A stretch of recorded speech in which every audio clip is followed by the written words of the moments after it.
आप सभी का स्वागत है, अभिनंदन, नमस्कार। मणिशंकर अय्यर जी फिर से प्रकट हुए हैं। उन्होंने किताब लिखा है, अय्यर की आत्मकथा। आप सभी जानते हैं कि मणिशंकर अय्यर जी को एक फ्रिंज एलिमेंट के रूप में प्रस्तुत किया जाता है। दरअसल वो फ्रिंज एलिमेंट नहीं है। गांधी परिवार के सबसे निकटतम व्यक्तियों में से अगर कोई व्यक्ति है, कोई राजनेता है, और आज से नहीं, शुरू से ही कोई व्यक्ति है, तो उनका नाम है मणिशंकर अय्यर। यह कहना अतिशयोक्ति नहीं होगा कि वो गांधी राज परिवार के मुकुटमणि हैं। गांधी परिवार का जो मुकुट है, उनमें जो सर्वोच्च चमकता हुआ मणि है, वो मणिशंकर अय्यर जी है। तो स्वाभाविक रूप से अगर कोई आत्मकथा मणिशंकर अय्यर जी की लिखी गई है और कोई स्टेटमेंट मणिशंकर अय्यर जी देते हैं, तो वो केवल मणिशंकर अय्यर जी का स्टेटमेंट है या उन्हीं के भाव हैं, ऐसा नहीं है। जिह्वा मणिशंकर अय्यर की है, विचार गांधी परिवार के।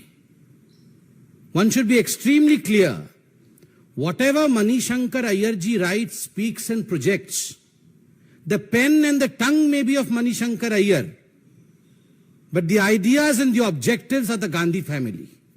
He represents the Gandhi family as none other. बंधुगण, जब भी ये चुनाव आते हैं, चुनाव से ठीक पहले गांधी परिवार अपने एक प्रॉक्सी मणिशंकर अय्यर के माध्यम से कुछ स्टेटमेंट्स रखवाते हैं, और ये जो मुकुटमणि है वो चमकता है। 2014 से पहले याद करिए, ये वही मणिशंकर अय्यर है जिन्होंने नाक भौं सिकोड़ करके नरेंद्र मोदी जी की तरफ देखते हुए कहा था कि नरेंद्र मोदी जी देश के प्रधानमंत्री कभी भी नहीं बन सकता। बन सकते भी नहीं बोला, बन सकता।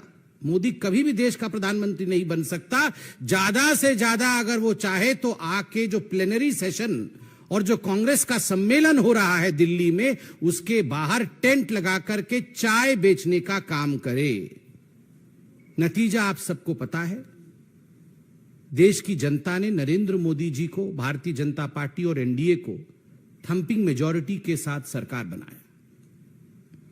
2019 के चुनाव से पहले गांधी परिवार के मुकुटमणि मणिशंकर अय्यर, उन्होंने फिर से कहा था, और उस बार पाकिस्तान में जाकर कहा था कि मोदी को हराना होगा, मोदी को हराना होगा, मोदी को हटाना होगा।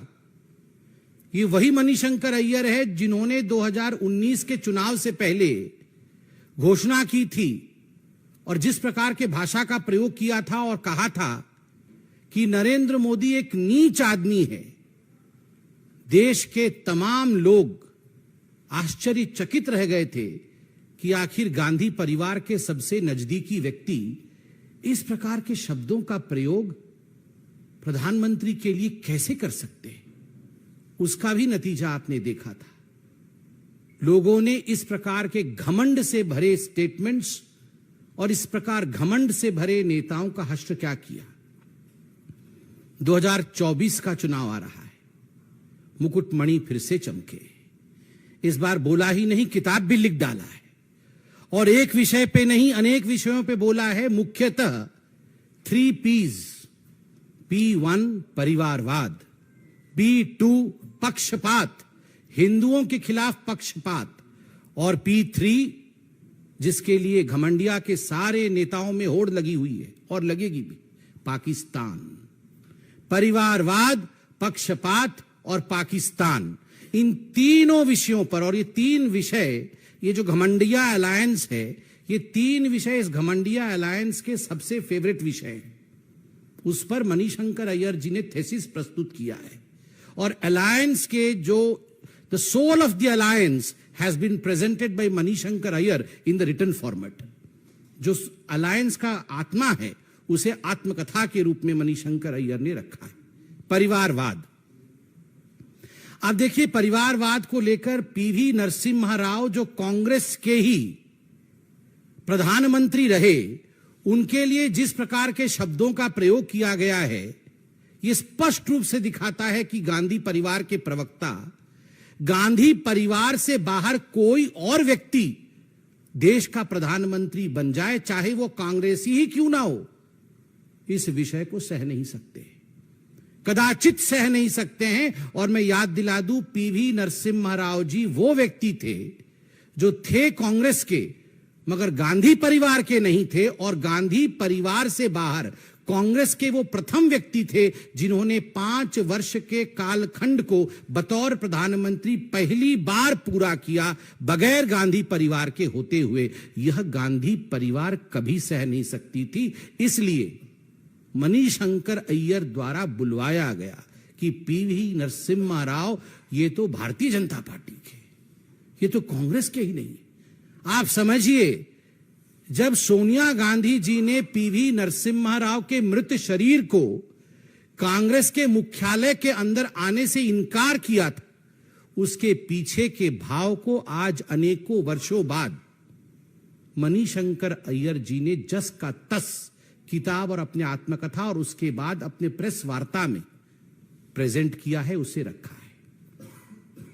आश्चर्य लगता है कि वही मणिशंकर अय्यर है जो परिवारवाद में इतने अंधे हैं कि जब राहुल गांधी जी की ताजपोशी हो रही थी और मीडिया बंधु आप सब ने जाके उनसे पूछा था कि ये तो परिवारवाद है, इलेक्शन नहीं होगा क्या, तो उन्होंने कहा था, अरे जब शाहजहां के बाद औरंगजेब बन गया था तो कौन सा इलेक्शन हुआ था, औरंगजेब तो आराम से बन गए थे, तो अब राहुल गांधी बन गए तो कौन सी बड़ी बात है।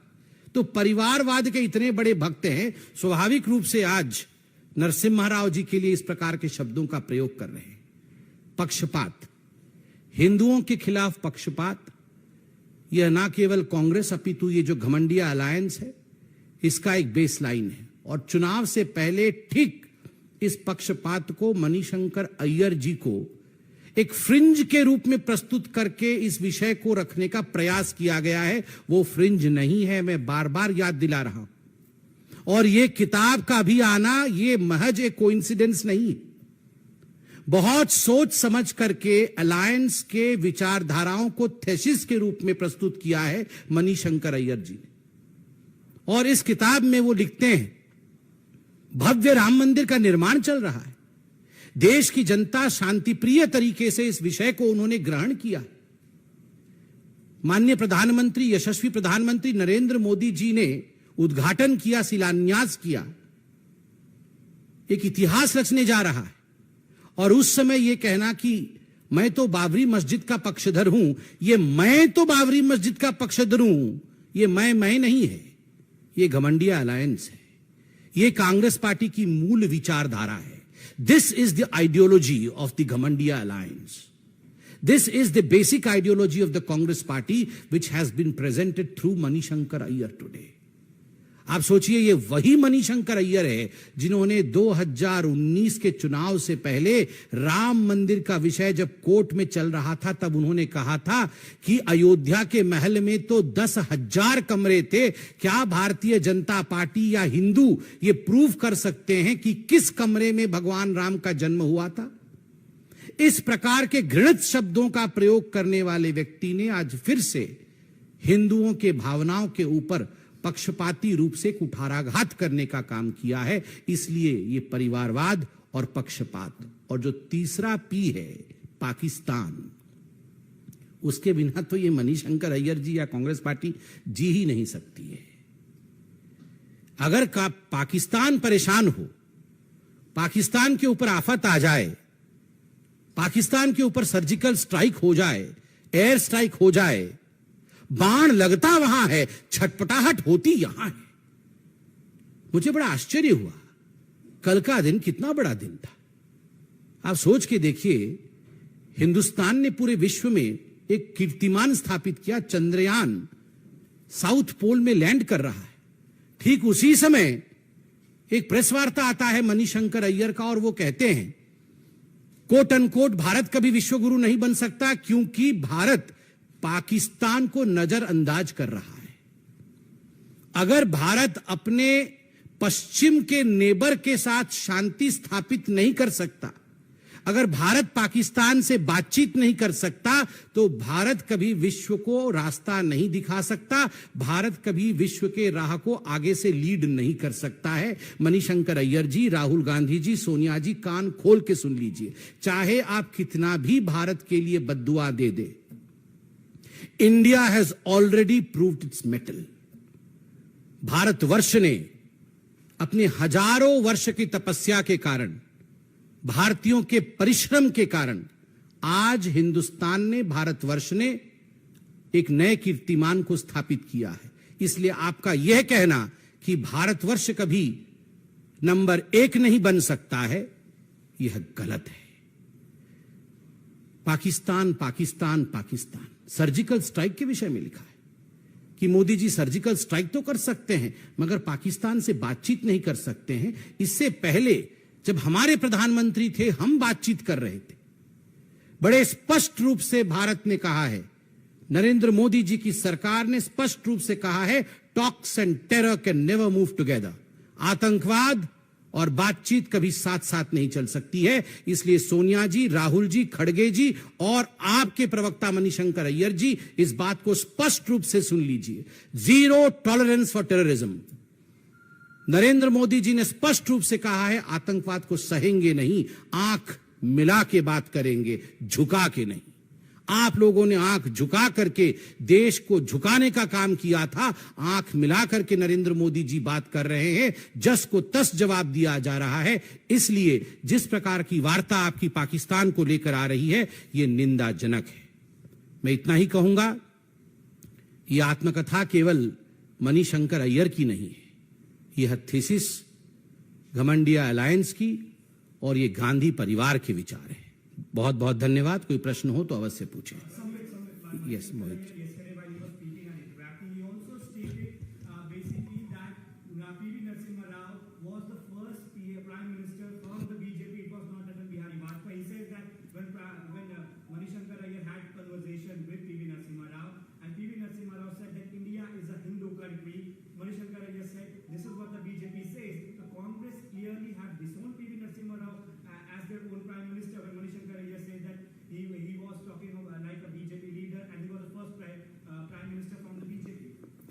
As far as Manishankar Aiyar ji is concerned, it is very clear right from the very beginning that Mr. Aiyar speaks for the Gandhi family.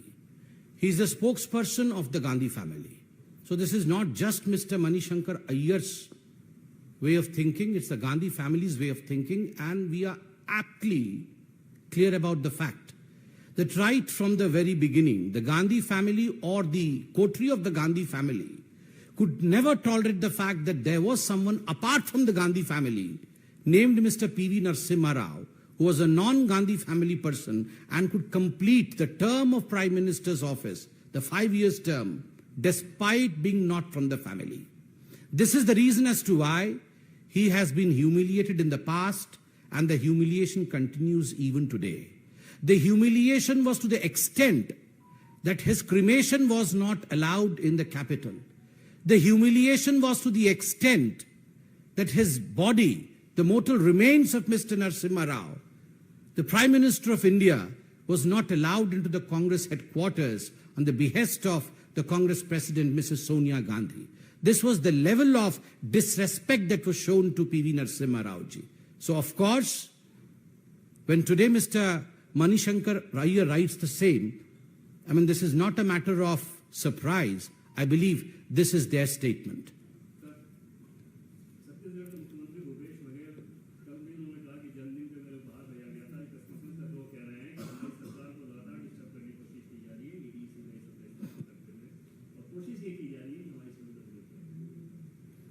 जहां तक छत्तीसगढ़ की सरकार है और उनकी छवि है, छवि को धूमिल करने के लिए हमारी आवश्यकता नहीं। जिस प्रकार के बड़े बड़े घोटाले, घोटालों की दुकान, घोटालों की मंडली छत्तीसगढ़ की सरकार ने खोला हुआ है और उसका फ्रेंचाइजी भी बांटा हुआ है। हेडक्वार्टर तो है ही कहां, आप जानते हैं, उसके फ्रेंचाइजी भी है।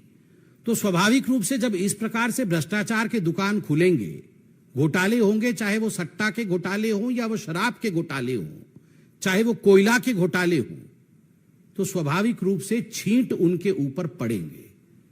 और जब पेड किया है ब्राइब तो होंगे ही रेड तो होंगे ही। रेड क्यों नहीं होंगे? वो जमाना लद गया, वो जमाना बदल गया है जब आपको लगता था कि भ्रष्टाचार हमारा जन्मसिद्ध अधिकार है। आप बताइए, आपने चार्जशीट देखा है कि नहीं मुझे पता नहीं, आप बताइए जिन लोगों ने चार्जशीट पढ़ा होगा, ये लगभग 37 पेजेस का चार्जशीट है। इस चार्जशीट में स्पष्ट रूप से कहा गया है एएसआई चंद्रभूषण वर्मा, ये चंद्रभूषण वर्मा जो एएसआई है, पुलिस का एक अधिकारी है, 65 करोड़ रुपए का लेन देन वो खुद स्वीकार करता है। और वो स्वीकार करते हुए रवि उप्पल जी का नाम लेता है। कौन है ये रवि उप्पल? और बाकी जिनका नाम लेता है विनोद शर्मा। कौन है ये विनोद शर्मा? ये मुख्यमंत्री के खुद के लोग। जब उनका नाम चार्जशीट में आता है और खुद ये कन्फेशन स्टेटमेंट में लिया गया है, तो आपको क्या लगता है इस पर किसी प्रकार की कार्यवाही नहीं होनी चाहिए? केवल इतना ही नहीं, कोयला घोटाला लगभग 540 करोड़ रुपए का, उसमें उप सचिव सौम्या चौरासिया का क्या रोल था? क्या आज सौम्या चौरासिया, जिसके घर से नोटों के बंडल निकले थे और नोटों के बंडल को आप सभी बंधुओं ने दिखाया था टीवी में भी, क्या जब घर से नोटों के बंडल निकलेंगे तो उस पर कोई कार्यवाही नहीं हो? कौन सुपर सीएम कौन था? ये सौम्या चौरासिया कौन थी जो जेल के अंदर है? और कौन कौन से कांग्रेस के कार्यकर्ता आज जेल के अंदर है, ये आप भी जानते हैं। तो स्वाभाविक रूप से जब ऐसी कार्यवाही होगी, इस प्रकार का भ्रष्टाचार होगा, तो सख्त कार्यवाही होगी। शराब के घोटाले में 2000 करोड़ से अधिक का घोटाला हुआ है। 2 काउंटर खोल करके वहां हवाला का कांड किया गया है। तो स्वाभाविक रूप से कार्यवाही तो होगी, इसमें किसी को एपोलोजेटिक होने की जरूरत नहीं है। बिल्कुल सीना ठोक के कहना चाहिए, अगर जनता को लूटोगे, देश के पैसे का इस प्रकार से आप लूट खसोट मचाओगे, तो जनता के पैसे को बचाने के लिए एजेंसीज अपना काम करेगी। आप सबका ले लेंगे।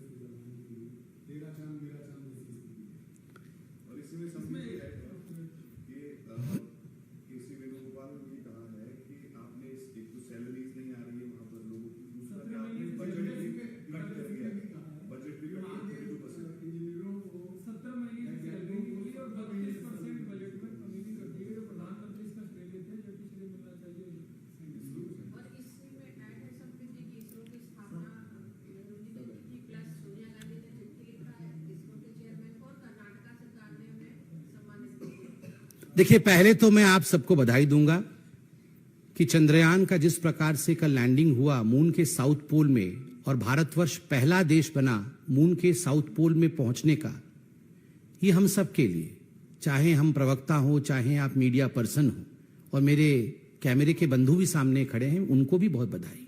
हम सब भारतीय हैं। चलिए, नोकझोंक राजनीति में चलती रहेगी, बहुत प्रेस कॉन्फ्रेंसेस होंगे, मगर जब चंद्रयान चंद्र में पहुंचा, भारत के ध्वजा के साथ पहुंचा, तो हर भारतीय का छाती चौड़ा हुआ है, गर्व से चौड़ा हुआ है। उस समय वो छाती भाजपा का नहीं या कांग्रेस का नहीं। मैं आज इस विषय में, इतने विराट विषय में, जब पूरा विश्व हिंदुस्तान को वाह वाह कर रहा है, हिंदुस्तान को कांग्रेचुलेट कर रहा है, शाबाशी दे रहा है हिंदुस्तान को, आज मैं एक प्रवक्ता के रूप में नहीं, एक साधारण भारतीय के रूप में कहूंगा, लेट्स नॉट फाइट टुडे। आज का दिन लड़ाई का दिन नहीं है, आज का दिन प्रत्येक भारतीय का दिन है। आइए मुस्कुराएं और जो श्रेय हिंदुस्तान को मिला है, गर्व से कहो कि हम भारतीय हैं, गर्व से कहो कि देश आगे बढ़ रहा है। बहुत बहुत धन्यवाद।